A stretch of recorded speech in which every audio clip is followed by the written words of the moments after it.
चलिए, जो chapter discuss कर रहा था it was real numbers. Real numbers में सबसे पहले हम लोग क्या किया था, fundamental theorem of arithmetic. Fundamental theorem of arithmetic क्या था, हम लोग वापस स्टेटमेंट के हिसाब से याद करते हैं।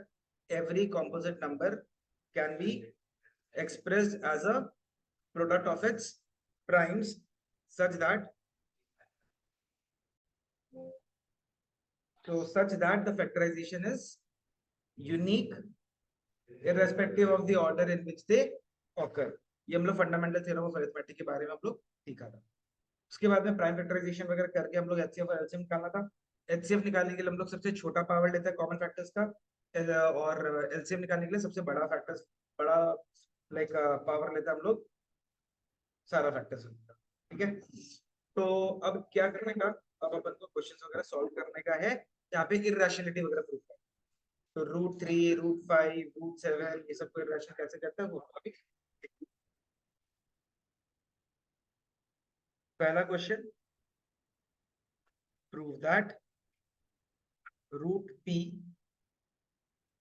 Is irrational. तुम लोग बोलेगा सर ये p क्या है, p एक प्राइम नंबर है। चलो, not a prime number, p is not a perfect square. Prove that √p is irrational, और यहाँ पे p क्या है, p is not a perfect square. क्योंकि देखो √6 भी हो सकता है, √7 भी हो सकता है, √8 भी हो सकता है, कुछ भी हो सकता है, राइट। तो हम लोग इसलिए इसको प्राइम नंबर नहीं बोलेंगे। Prove that √p is irrational. अगर प्राइम नंबर आएगा तो भी यही होगा, अगर हम लोग के पास प्राइम नंबर नहीं आके normal p is not a perfect square आया तो भी आएगा। क्योंकि कोई भी परफेक्ट स्क्वायर का तुम स्क्वायर रूट निकालते हैं, लेट्स से 4, 4 का स्क्वायर रूट कितना आता है, 2 आता है। हम लोग अगर 9 का स्क्वायर रूट निकालते तो कितना आता है, 3 आते हैं। 25 का स्क्वायर रूट निकालते तो हम लोग उसके कितना, 5 आते हैं। तो इन शॉर्ट हम लोग को क्या पता चल रहा है, कोई भी परफेक्ट स्क्वायर है उसका स्क्वायर रूट निकालेंगे तो क्या आएगा अपने पास में टेक्निक में, हम लोग के पास में ये चीज आ जाएगा कि हम लोग के पास में वो like proper number, rational number आ जाए। लेकिन कोई भी अगर इम्परफेक्ट स्क्वायर नंबर है उसका स्क्वायर रूट अगर हम लोग निकाल रहा है तो क्या हो जाएगा हम लोग के पास में, हमेशा वो इररेशनल। तो क्वेश्चन अगर आ गया prove that √p is irrational, क्या करने का, असम्पशन हमेशा क्या लेगा, लेट √p बी रेशनल। तो assumption हो गया √p रैशनल है, और हम लोग को पता है कि any p like any rational number can be express in the form of a by b। p by q मत लिखना क्योंकि p ऑलरेडी है क्वेश्चन में, है ना। हम लोग क्या ले रहे हैं, √p is equal to a by b ले रहे हैं, जहाँ पे a एंड b क्या है हम लोग के पास। स्टेटमेंट्स का ध्यान रखना please, a and b are coprimes and b is not equal to 0। Very good. क्या करना होता है next, cross multiply, squaring process कर लो, चलो पहले कोई बात नहीं। p is equal to a square by b square, यहाँ से पता चल रहा है अपन को कि a स्क्वायर इज, या चलो ठीक है, p b square is equal to A square. तो बोल सकते हैं ना कि a square is divisible by p। अब अगर कोई चीज का परफेक्ट स्क्वायर p से डिविजिबल है, therefore a is also divisible by p। याद है तो सबको, कॉपी पेस्ट मत करो, समझ याद है ना, ये 100% सबको ऑनलाइन आप लोग सबको याद है ना। ठीक है, वेरी गुड। तो a is also divisible by p, therefore a is equal to p into c ले सकते हैं क्या अपन, a is equal to p into c ले सकते हैं। हाँ, हाँ जी, c कोई भी इंटीजर है। आरव, आपने शौर्य को बोला था क्या, आरव।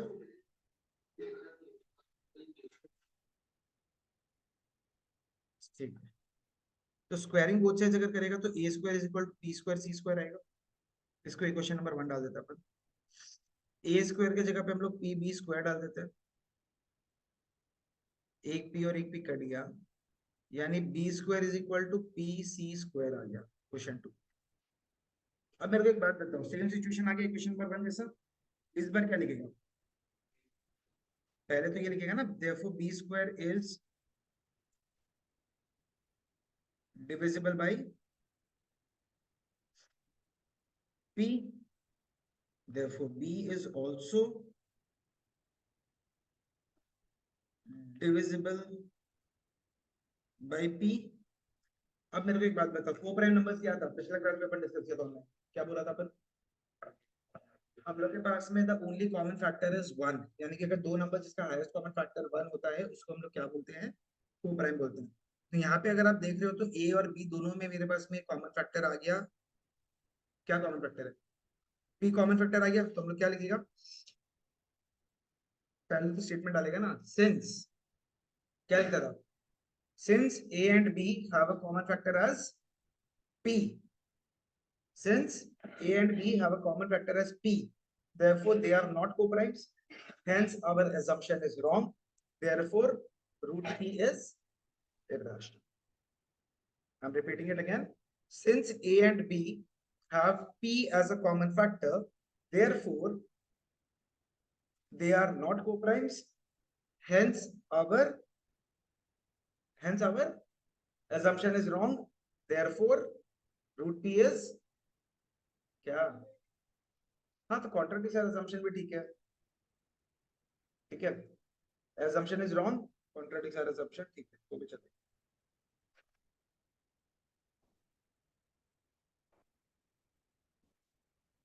फटाफट से खत्म करिए, फिर किसी का नेक्स्ट पैटर्न पे बढ़ते हैं हम लोग।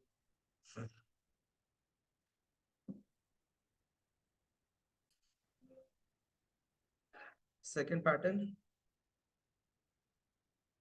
show that 3 plus 2 root 5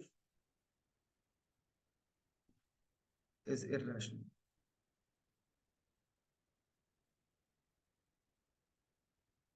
3 plus 2 root 5 is irrational.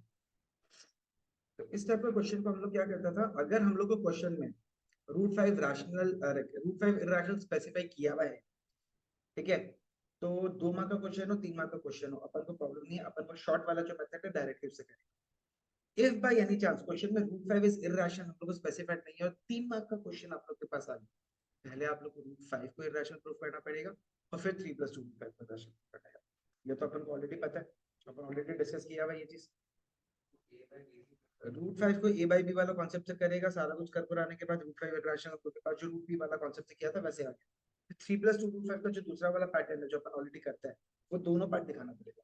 अगर रूट 5 3 मार्क का क्वेश्चन आता है और रूट 5 इटरेशन आप लोग को क्वेश्चन में स्पेसिफाइड नहीं है, तो रिस्क नहीं लेना है, तो दोनों पार्ट स्पेसिफाइड दिखाते हो, मेरे हिसाब से बेटर है, ठीक है।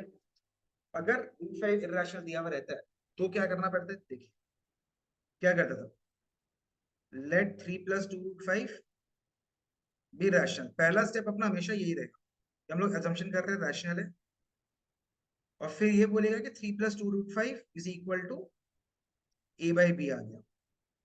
फिर वही स्टेटमेंट जहां पे a और b क्या है अपने पास, o प्राइम है and b is not equal to c। Then इस स्टेप का क्वेश्चन में हमेशा क्या करते हैं, जो रूट के अंदर वाला टर्म रहता है उसको एक तरफ छोड़ देता है और बाकी सबको दूसरी तरफ लेके आता है, करेक्ट, यही कॉन्सेप्ट है। तो 2 root 5 is equal to a by b -3, यानी root 5 a by b, sorry a by 2b -3/2। बहुत क्या करता है ना, सिर्फ b के साथ तो 2 मल्टीप्लाई कर देता है, 3 के साथ 2 डिवाइड करना भूल जाता है। बहुत का पेपर में हम ये सीखा है ना, याद है तो अपना अपना मिस्टेक्स। जब भी 2 रूट 5 आता है तो ये 2 जब RHS में जाते हैं ना, both the denominators will be getting divided by, like both the terms will be getting divided by 2। ये जिसको ध्यान रखना, सिर्फ b a के साथ डिनोमिनेटर में मत है, 3 के साथ भी आएगा। a -3b/2b 12 आराम से चलेगा, कोई इशू नहीं। पहले एलसीएम लेके फिर 2 ला दो, वो आपके ऊपर है, कोई स्ट्रेस नहीं, ठीक है। फिर सिंस देखो a b 3 2 ये सब क्या है, ये सब इंटीजर्स है ना, और हम लोग को पता है कि इंटीजर बाय इंटीजर क्या होता है, इंटीजर बाय इंटीजर डिनोमिनेटर अगर 0 ना हो तो क्या होता है हम लोग के पास में, therefore this is rational। क्योंकि बी तो अपने पास जीरो नहीं है। हाँ जी, इसमें स्क्वायरिंग प्रोसेस क्यों करेगा अपन? इसको स्क्वायरिंग प्रोसेस करने से तो तुम्हारे पास में LHS तो रूट फाइव को होल स्क्वायर करने से तो फाइव आ जाएगा, इरेशनलिटी बचेंगे अपने पास। स्क्वायरिंग प्रोसेस वाला नेक्स्ट वाला भी करेगा जो क्वेश्चन करेगा, ठीक है यहाँ तक। बट रूट फाइव क्या है? रूट फाइव इरेशनल है, सिंस जो रैशनल नंबर है not equal to irrational number. हाँ कि ना बोलो? अगर रैशनल और इरेशनल कभी इक्वल नहीं हो सकता तो हम लोग क्या बोलेंगे? देयरफॉर आवर क्या wrong? Our assumption is wrong, या फिर hence this is a contradiction। हाँ जी, कॉन्ट्रडिक्शन बोल सकता है, hence this is a contradiction, hence our assumption is wrong, जो भी। therefore 3 plus 2 root 5 क्या आ जाएगा अपने पास? is irrational। ठीक है, सबको क्लियर है? रिवाइज हो रहा है ना? हम सारा पैटर्न को टच करके जा रहे हैं, क्योंकि इस बार अगर आप लोग का जो टच हो गया वो समझ लो सीधा आप लोग का बोर्ड से बी प्रिपेयर्ड फॉर दैट, या प्री बोर्ड 2 देना है, whatever X Y. We are touching all the patterns. ये एक पैटर्न आता है, दो पैटर्न हो गया, दो पैटर्न्स और है। बड़े नेक्स्ट पे थर्ड पैटर्न जो आता है आपके पास, वो आता है show that root P plus root q. अब ये पी और क्यू जो हम ले रहे हैं ना, वहां पे नंबर्स आएगा, नंबर्स भी आ सकता है और ऐसे भी आ सकता है। Root P plus root q is irrational where p comma q are co-primes। या तो ऐसे दिया रहेगा कि पी एंड क्यू आर, क्या बोलता है तुम्हारा, पी एंड क्यू आर हम लोग के पास में प्राइम नंबर्स, दोनों वैसे दिया हुआ रहेगा, या पी एंड क्यू दोनों को को प्राइम है, मतलब दोनों में कोई कॉमन फैक्टर नहीं। को प्राइम मतलब भी दोनों में कॉमन फैक्टर नहीं, तो प्रेफरेबल ये रहेगा कि को प्राइम लिखा। उससे क्या बेनिफिट होगा वो आपको टेक्निक समझा। नॉन स्क्वायर नंबर्स ही तो आएगा आपके पास, नॉन परफेक्ट स्क्वायर नंबर्स। अगर हम रूट 6 ले लेते हैं और रूट 5 ले लेते हैं, 6 is not a prime number, but root 30 क्या हो जाएगा हमारे पास? Root 30 will still be rational. समझ रहे हो बात? तो हम लोग के पास में क्या करना पड़ेगा? दे आर को प्राइम्स लेना ज्यादा बेटर है, instead of both of them taking prime. को प्राइम में भी अपने पास में, क्योंकि वो इरेशनल तो आने वाला है। Show that root P plus root q is irrational where p and q are coprimes. Technique same है शुरुआत का। Let root P plus root q क्या लिखेगा? ए बाई बी, अच्छा सॉरी, बी रैशनल नंबर या b rational जो भी। Therefore root P plus root q क्या आ जाएगा? ए बाई बी, जहां पे ए और बी क्या है? को प्राइम्स है, and b not equal to zero. इस टाइप का क्वेश्चन में हम लोग करते हैं स्क्वायरिंग बोथ साइड्स। आरफ भैया, ये डाउट पूछा था याद है? तो स्क्वायरिंग बोथ साइड्स हम लोग करके जो हम लोग निकालता है, स्क्वायरिंग बोथ साइड्स करेगा तो क्या आएगा मेरे पास में? हाँ जी, हाँ माइनस भी तो किसी रूट भी माइनस रूट की बोल रहे हैं, सेम ही आएगा। तो स्क्वायरिंग बोथ साइड्स करेगा तो क्या आएगा? p plus Q plus 2 root over P Q is equal to A square by B square. यानी 2 root over P Q is equal to A square by B square, sorry, हाँ A square by B square minus P minus Q. यानी root over P Q is equal to A square by B square minus B minus P minus Q. यहाँ पे 2 आ जाएगा, यहाँ 2 आ जाएगा, यहाँ 2 आ जाएगा। जिसको एलसीएम लेना है वो एलसीएम ले सकता है, और अगर ऐसे छोड़ना तो ऐसे छोड़ सकता है। तो आरव जी, आपका क्वेश्चन था कि इस स्टेप के बाद में सर हम लोग तो रूट पी क्यू को इरेशनल प्रूफ किया है ना? आप मेरे को बोला था कि root P plus root q करना है, लेकिन आप मतलब कि आप लोग सॉल्व क्या कर रहे हैं, रूट ओवर पी क्यू का इरेशनल प्रूफ कर रहा है। तो पिछला वाला क्वेश्चन में मेरे को 3 + 2 √5 को इरेशनल प्रूफ करना था, याद है? हम लोग तो लेकिन लास्ट में क्या लेके रखा था कि √5 को इरेशनल पकड़ा था। अगर √5 इरेशनल है तभी हम लोग के पास में 3 + 2 √5 इरेशनल है। हम अगर यही वाला क्वेश्चन में देखते हैं कि अगर root P plus root q मेरे पास में दिया हुआ है, root P plus root q कब इरेशनल आएगा? जब root over P q irrational आएगा। अगर root P plus root q जो है उसको हम होल स्क्वायर कर दिया और मेरे पास में वो एक रैशनल नंबर आ गया, तब तो मेरे पास में पी प्लस क्यू भी एक रैशनल नंबर आना पड़ेगा। लॉजिकली स्पीकिंग करता है, लॉजिकली बात करता है, तो को प्राइम नंबर्स के हिसाब से बात कर रहा है। यहाँ पे क्या आ रहा है, root P plus root q को हम लोग इरेशनल नंबर लेके रखा हुआ है, एंड यहाँ पे हम लोग क्वेश्चन में एक स्टेप पे आने के बाद क्या आ जाएगा कि रूट ओवर पी क्यू है। तो मतलब एक ऐसा कंडीशन आ गया कि रूट ओवर पी क्यू क्या है, हम लोग के पास में रैशनल नंबर के बराबर अगर होगा तभी root P plus root q हम लोग के पास में रैशनल होगा। अगर मेरे पास रूट ओवर पी क्यू एक रैशनल नंबर के बराबर नहीं हुआ, तब वो क्या हो जाएगा हम लोग के पास में इररेशनल हो जाएगा। लॉजिक समझा? तो दिस इज अ डिडक्शन, जिसको हम लोग बोलते हैं कि root P plus root q से हम लोग रूट ओवर पी क्यू तक पहुंचा है। तो ये कंडीशन आ गया अपने पास में कि अगर रूट पी क्यू रैशनल हुआ तभी ये नंबर रैशनल होगा, अदरवाइज ये रैशनल नहीं होगा। बट क्या root over P q rational हो सकता है? अगर पी और क्यू को प्राइम नंबर है मतलब दोनों में कोई कॉमन फैक्टर है ही नहीं, और कॉमन फैक्टर नहीं है मतलब दोनों बाहर निकलेगा नहीं रूट से। तो स्क्वायर रूट से बाहर अगर निकलेगा ही नहीं, रूट ओवर पी क्यू हमेशा क्या होना पड़ेगा, इररेशनल होना ही पड़ेगा। लेकिन आरएचएस में क्या दिख रखा, रैशनल नंबर है, तो रैशनल और इररेशनल कभी भी इक्वल आ सकता है? नहीं आ सकता है, तो कॉन्ट्रडिक्शन है। कॉन्ट्रडिक्शन में क्या बोलेगा अपन, root P plus root P क्या है फिर, इररेशनल है। आरव अभी लॉजिक समझ में आया? कौन सा वाला पार्ट नहीं आया बताइए?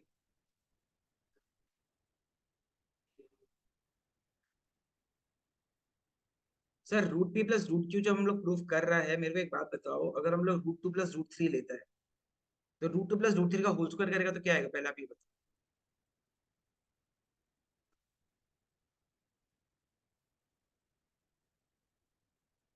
3 + 2 + 2 × √6, क्या √6 रैशनल नंबर होता है? अगर हम लोग के पास में √2 + √3 लिया, इसका होल स्क्वायर अगर कर भी देता है तो 2 + 3 + 2 √6 आया, ये स्टिल एक इरेशनल नंबर है। मानता नहीं ये बात? लेकिन अगर हम रूट सपोज 8 लेते हैं और √2 लेते हैं, यहाँ पे क्या आएगा मेरे पास, 8 + 2 + 2 √16, यानी 8 + 2 प्लस क्या आ जाएगा मेरे पास में, 2 × 4। मेरे पास में ये वाला आंसर कितना आ रहा है,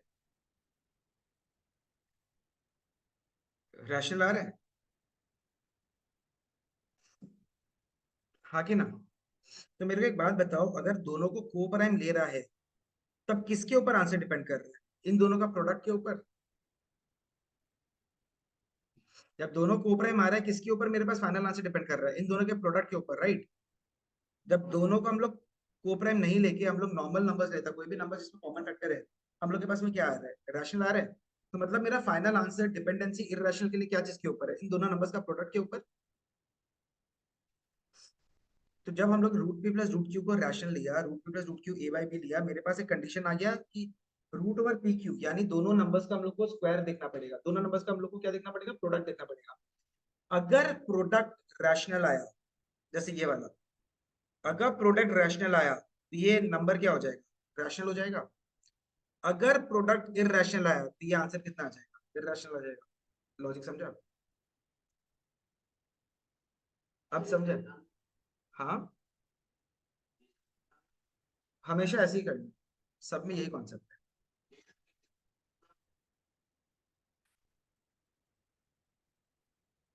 ये जो आप लोग के पास में रूट पी क्यू वाला जो लिखवा रहा है, बस वही करना है, ये तो हम आपको एग्जांपल दिया है, ये आपको दिखाना नहीं है, नंबर्स आपको कभी नहीं दिखाना है। जितना ही आप लोग को लिखाया हुआ है, बस उतना लिखने से हो जाएगा। अगर रूट पी क्यू इररेशनल है, अगर रूट पी क्यू इररेशनल है तभी तो मेरे पास में root P plus root q irrational आएगा, वरना तो रैशनल आ जाएगा। अब समझ में आया आरव? ठीक है, बोलो क्या बोल रहा था प्रथम?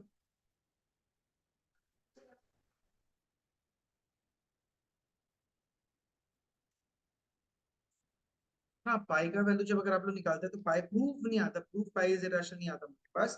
हम लोग के पास में हम लोग के पास में आएगा क्वेश्चन, अगर बाई चांस आता है is pi an irrational number, if yes why, तो पाई का जो एक्चुअल वैल्यू आता है ना वो 3.14 समथिंग समथिंग समथिंग समथिंग मेरे पास में आता है। That is non terminating non repeating expansion. हम लोग पाई को जो 22/7 लेते हैं that is an approximate value, rounded off value. तो 22/7 अगर आप लोग लेगा तो क्या आएगा हम लोग के पास हमेशा, वो एक terminating non terminating repeating expansion है। So 22/7 is a rational, pi का value 22/7 is a rational number, but actual value of pi क्या होता है हम लोग के पास 3.1428 समथिंग समथिंग समथिंग जाता रहता है। That is a non terminating non repeating expansion. So pi originally क्या होता है, एक हम लोग के पास में इरेशनल, ठीक है। तो स्टेटमेंट में क्या लिखेगा, since the decimal expansion of pi is non terminating non repeating, hence we consider it to be an irrational, ठीक है। तो यहां तक हम लोग के पास में आएगा, फिर क्या लिखेगा, since A square B square P Q two are integers, therefore क्या लिखेगा, A square by 2 B square minus P by 2 minus Q by 2 is rational, but root pq is irrational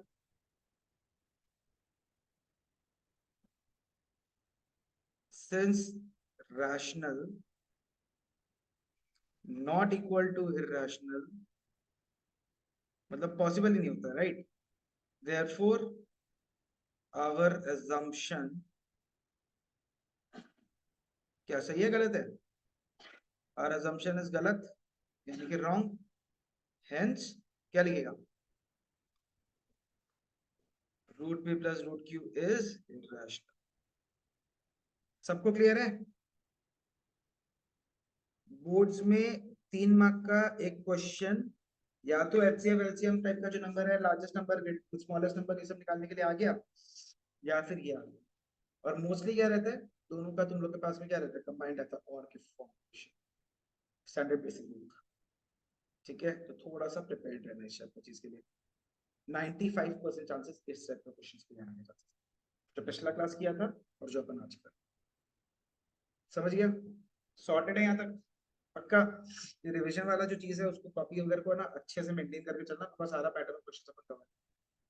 और फिर कोई इशू आता है, कोई डाउट आता है तो प्लीज पूछना, और जो टच कर रहे हैं वो पूरा कोर तक जाना चाहिए, कोई भी डाउट आता है बार बार पूछो, कोई दिक्कत, ठीक। समझ में आया ऑनलाइन भी आप लोगों को सबको,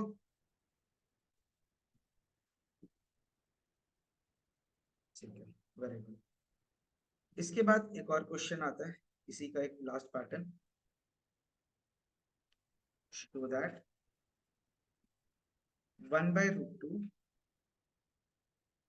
इज इरेशनल।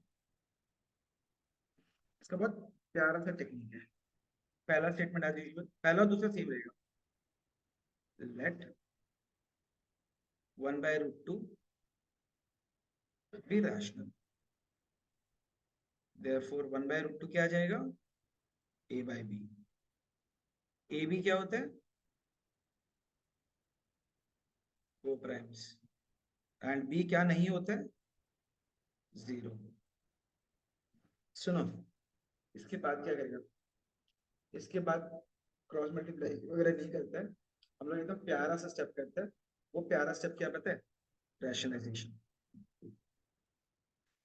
ऊपर नीचे रूट 2 से मल्टीप्लाई कर देता है, let's make it simple sweet and easy. अच्छा, रेसिप्रोकल करने से एक चीज का छोटा सा प्रॉब्लम क्या आएगा पता है, जस्ट एक हाइपोथेटिकली क्वेश्चन में A not equal to zero mention है, तो अगर रेसिप्रोकेट करेगा तो कहीं कहीं पे क्या आ जाएगा, बस एक काइंड ऑफ क्वेश्चन आ जाएगा कि यार तुम लोग रेसिप्रोकेट कर दिया लेकिन ए नॉट इक्वल टू जीरो तो बोला नहीं, तो हम लोग के पास में मार्क्स कट सकता है। तो अपन सेफ साइड में क्या करेगा, assume a not equal to zero, को तुम एजम्पशन कैसे लेगा।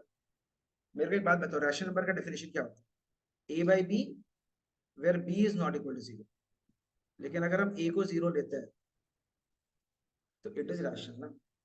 तो ए नॉट इक्वल टू जीरो तो तुम लोग एजम्पशन पे कैसे ले सकते हो, वो डेफिनेशन पे जा रहा है। What are rational numbers? Rational numbers are those numbers which are which are in the form of a by b, where a and b are both co-primes, they are both integers, and b is not equal to 0. That's the definition. हम लोग definition के against तो नहीं जा सकता. हम लोग cross multiply कर दिया, हम लोग स्क्वायर भी कर दिया, हम लोग सब कर दिया, बहुत अच्छा बात है. हम लोग रेसिप्रोकेट भी कर दिया, बट एक प्रॉब्लम आएगा कि डेफिनेशन में a not equal to 0 specified नहीं है, तो उसमें मार्क्स आप लोग का कटने का चांसेस बहुत ज्यादा.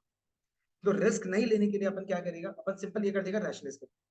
जो डिनोमिनेटर में रूट है उसको अपन न्यूमरेटर में लेके आ ही सकते हैं ना. डिनोमिनेटर वाला रूट को न्यूमरेटर में कैसे लेके आता है, एक सिंपल रूट 2 से मल्टीप्लाई करना है, तो हम न्यूमरेटर और डिनोमिनेटर को रूट 2 से मल्टीप्लाई करते हैं. क्या है अपने पास, रूट 2 बाई 2. रूट 2 बाई 2 क्या आ जाएगा अपने पास, a बाई बी. बहुत प्यारा चीज है देखना. Root 2 is equal to 2a by b. बस कोई मेहनत नहीं है इसके बाद. रूट 2 इज इक्वल टू क्या आ जाए अपने पास, 2a बाई बी. अब कुछ टेस्ट नहीं है, सिंस 2a और b क्या टाइप का नंबर है, इंटीजर्स है ना. बोलिए.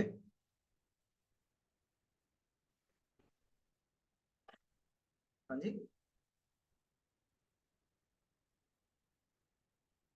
स्टेप बाय स्टेप आपको दिखाना पड़ेगा ना. वही तो क्या वो 1 बाय रूट 2 को रैशनलाइज करके तो रूट 2 बाई 2 तो रैशनलाइज ही तो है. और क्या होता है रैशनलाइज, रूट 2 से मल्टीप्लाई करेगा, रूट वाला जो नंबर हो तो उससे मल्टीप्लाई करता है, उससे मल्टीप्लाई करके फायदा. जो नंबर रूट के अंदर है वो रूट वाला चीज से तो मल्टीप्लाई करता है ना अपन. रूट 2 से न्यूमरेटर डिनोमिनेटर मल्टीप्लाई किया तभी क्या आया, रूट 2 बाई 2 आया. तो रूट 2 बाई 2 अगर a बाई बी आ गया हम लोग के पास, रूट 2 कितना आ गया 2a बाई बी. फिर क्या लिखेंगे, therefore 2a by b is rational,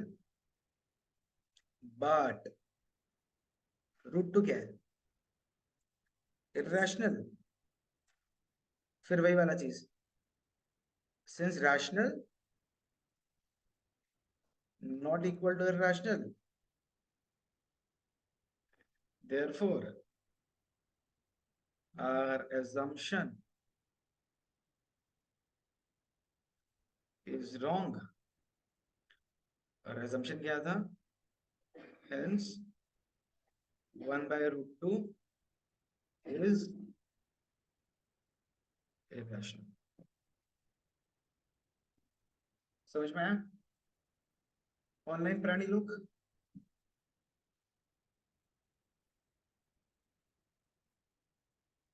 सबको क्लियर है पक्का से एकदम. I am asking again online, एक बार रिप्लाई.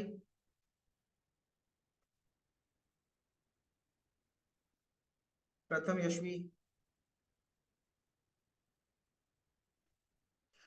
ठीक है मन से हाँ बोल रहे हैं.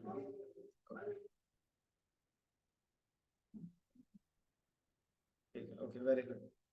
तो ये चार वैरायटी का हम लोग के पास में क्या है, ये चार वैरायटी का जो क्वेश्चन हम लोग के पास में आता है इररेशनलिटी अगर प्रूव करने के लिए आएगा, यही चार पैटर्न क्वेश्चन. ठीक है. हम लोग हर वैरायटी जो आप लोग पूरा साल में किया है वो हम लोग टच कर लिया. किसी एग्जाम में आप लोग को सिंपल रूट 2 भी आया था, किसी में रूट 3 भी आया था, किसी में 3 रूट 2 प्लस 5 आया था, ऐसा कुछ भी आया था, समथिंग समथिंग इस तरह का सब आप लोग करके रखा था. किसी में रूट 2 प्लस रूट 3 भी आया हुआ है, रूट 2 प्लस रूट क्यू भी आया हुआ है, 1 बाय रूट 2 भी आया हुआ है. हर एग्जाम का जितना भी पैटर्न ऑफ क्वेश्चन है इररेशनलिटी प्रूव करने का वो हम लोग कर चुके हैं. तो again I am asking you, अब क्लियर है पक्का एकदम श्योर शॉट कंफर्म्ड. एक और बोनस क्वेश्चन करें, एक और बोनस करें, एक और बोनस करते चलो. Show that t plus root 2 into 2 plus 3 root 2 is irrational.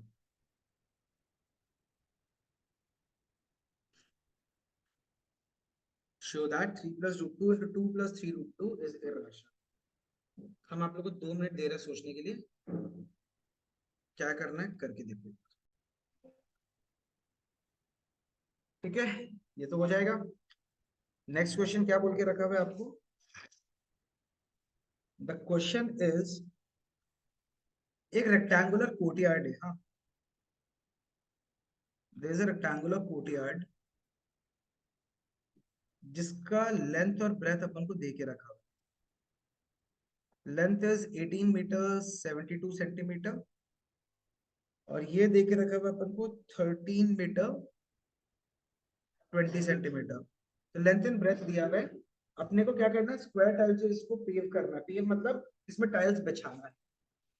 तो अपने पास में क्या बोल के रखा हुआ है, व्हाट विल बी द कहाँ दिया हुआ है, what will be the least number of such tiles. तो पहले हम लोग क्या निकालेगा, सबसे पहले तो हम लोग को इसका कॉमन फैक्टर निकालना पड़ेगा। पहले तो इन दोनों का कॉमन फैक्टर निकालेगा अपन। मेरे को एक बात बताओ, लीस्ट नंबर ऑफ टाइल्स निकालना है। तुम एक बात बताओ, ये पूरा का पूरा मेरे पास में एक एरिया है, इस एरिया को अपन को क्या करना पड़ेगा, मल्टीप्लाई करना, डिवाइड करना। टाइल्स लगाने का मतलब क्या है, ये लॉन को कहीं पे तुम लोग प्लेस कर रहे हैं या इस लॉन पे तुम लोग टाइल्स डाल रहे हैं। टाइल्स डाल रहे हैं मतलब ये लॉन को तुम लोग डिवाइड कर रहे हैं, ये लॉन को तुम लोग कहीं और प्लेस कर रहे हैं।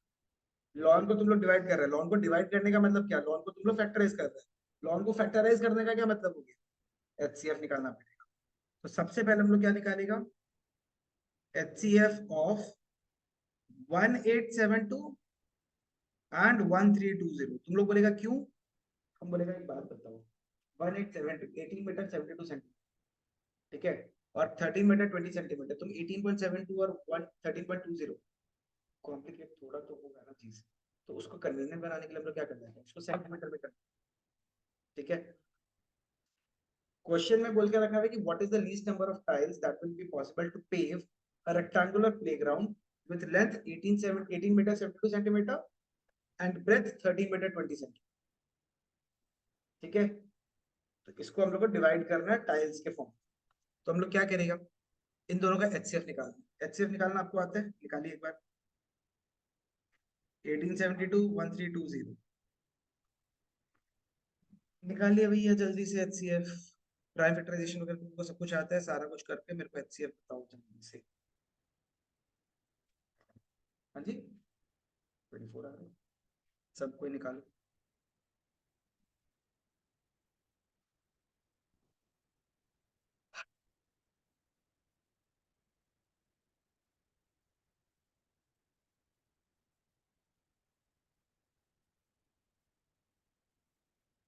ठीक है, खेमका जी करेक्ट आंसर। सो एचसीएफ आ गया 24 सेंटीमीटर, मतलब ये आ गया मेरे पास में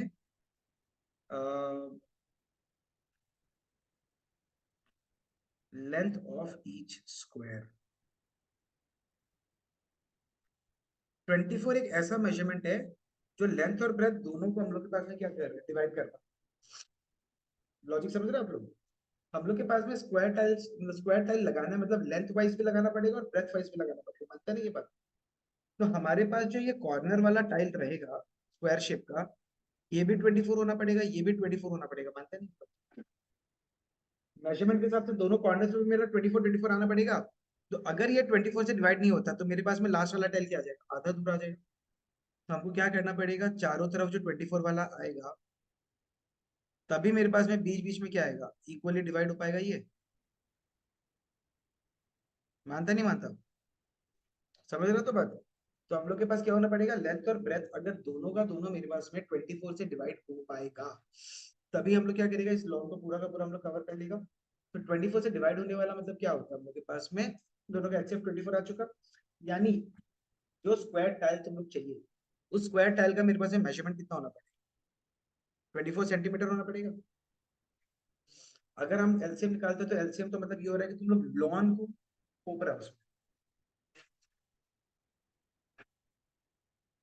24 से, तो 1872 और 132 जो डिवाइड हो रहा है तभी तो वो एचसीएफ आएगा।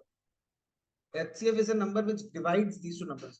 तो एचसीएफ निकालने के बाद फिर डिवाइड चेक करेगा, क्या बोलते, लॉजिक समझा। तो हम क्या कर रहे हैं, सुनो वापस से। हम लोग के पास में ये जो द लेंथ और ब्रेथ आया, उसको यूज करके हम लोग क्या कर दिया, हम लोग मेजरमेंट ऑफ द स्क्वायर निकाल दिया। अब मेरे को पूरा का पूरा ये प्लेग्राउंड में टाइल्स लगा दी। तो टाइल हम जो लगाते हैं वो एरिया को फिल कर रहे हैं या पेरीमीटर को फिल कर रहे हैं, एरिया को फिल कर रहे हैं। Therefore least number of tiles, ये सबसे बड़ा मेजरमेंट है जो दोनों को डिवाइड कर। तो सबसे बड़ा मेजरमेंट का टाइल अगर तुम लोग लगाएगा, तभी मिनिमम नंबर ऑफ टाइल लगेगा। हम बोल रहे हैं कि स्क्वायर का, सपोज ये रूम का 100 centimetre 100 metre metre square, just hypothetically बोल रहा हूं। हम लोग के पास में 100 मीटर स्क्वायर, हम लोग के पास में क्या है, या 100 फीट स्क्वायर, चल 100 फीट स्क्वायर हम लोग के पास क्या बोल रहा है, सपोज हम बोल रहे हैं 100 स्क्वायर फुट का हम लोग के पास में छोटा सा रूम यार, ठीक है। ये छोटा सा रूम में हम लोग को क्या करना पड़ेगा, हम लोग को टाइल्स लगाना। अगर हम 5 फुट, अगर हम 5 फुट बाई 4 फुट लगाते हैं, 5 फुट बाय 4 फुट मतलब क्या, 20 स्क्वायर फुट का आएगा मेरे पास। 20 स्क्वायर फुट का कितना मेरे पास लगाना पड़ेगा, 5 फुट बाई 4 फुट का अगर हम लगाते हैं तो 20 स्क्वायर फुट का मेरे पास कितना लगाना पड़ेगा, टाइल्स 4 5 लगाना पड़ेगा। हम बोल रहे हैं अगर हम 10 बाई 10 स्क्वायर फुट का लगाते हैं तो मेरे पास कितना लगाना पड़ेगा, हम लोग के पास में कितना लगाना पड़ेगा, एक ही लगाना पड़ेगा। अगर हम बोल रहे हैं कि मेरे पास में 2 बाई 5 का अगर हम लगाए तो कितना लगाना पड़ेगा, 10 लगाना पड़ेगा। तो मतलब जितना कमती एरिया, जितना कमती एरिया उतना नंबर ऑफ ज्यादा टाइल्स। तो यहाँ पे मेरे पास में क्या बोल के रखा हुआ है, ये सबसे बड़ा स्क्वायर टाइल है जो पॉसिबल है मेरे पास। सबसे बड़ा स्क्वायर टाइल मतलब क्या, सबसे बड़ा एरिया। सबसे बड़ा एरिया मतलब क्या, सबसे कमती नंबर ऑफ टाइल्स। सबसे बड़ा एरिया मतलब क्या, सबसे कमती नंबर ऑफ टाइल्स। तो लीस्ट नंबर ऑफ टाइल्स कितना हो जाएगा, पूरा का पूरा जो टोटल एरिया आएगा उससे हम लोग डिवाइड कर देगा एरिया ऑफ वन टाइल को, यानी कि 1872 को 1320 से मल्टीप्लाई करेगा, ये लेंथ इनटू ब्रेड्थ होता है ना एरिया, और डिवाइड बाय क्या कर देगा हम लोग, 24 का स्क्वायर। एरिया ऑफ स्क्वायर क्या होता है, एरिया ऑफ स्क्वायर क्या होता है, 24। अब तुम लोग इसको सॉल्व करके बताओ।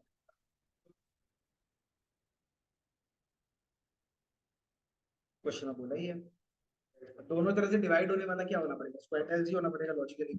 एक तो क्वेश्चन में बोल के रखा हुआ है, दूसरा अपना लॉजिक। हाँ जी, 53 का पैटर्न, आंसर इज।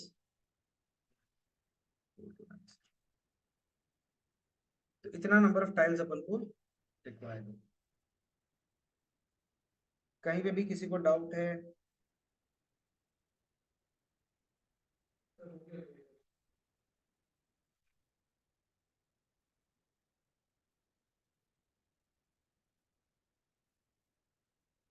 चलो डन, कोई दिक्कत है डाउट इस चीज में, इस चीज में कोई डाउट है, इस चीज में किसी को डाउट है, सबको क्लियर है, खेमका जी आपको क्लियर है,